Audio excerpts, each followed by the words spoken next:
good morning mga ka-viewers. Ito na, oh, yan na. Nalagay ko na yung first step, nilagay ko na yung pumpkin na dough natin, first step.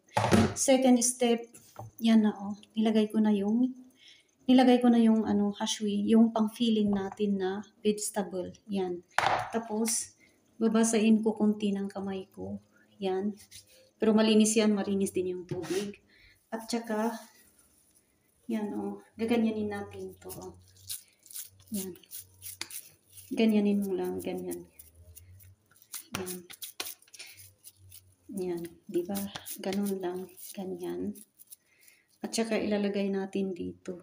Yan, oh, di ba? Yan. Yan. Ilalagay ng ganyan.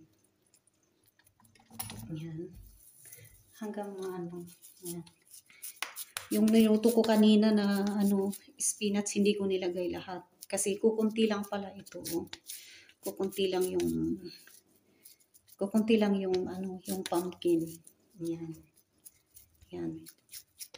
Pag tingnan ninyo yung dough ninyo na masyadong medyo malambot, magdagdag kayo ng flour na imimix ninyo. Ganyan. Yan. Yan. Ganyan lang. Ganyan. Yan. Ulit. Ganon. Para ito yung pangmabilisan na trabaho para hindi mo gawin ng ball pag nagmamadali ka. Yan. Yan. Ilalagay dito. Yan.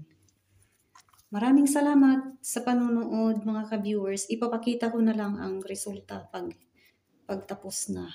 Bye!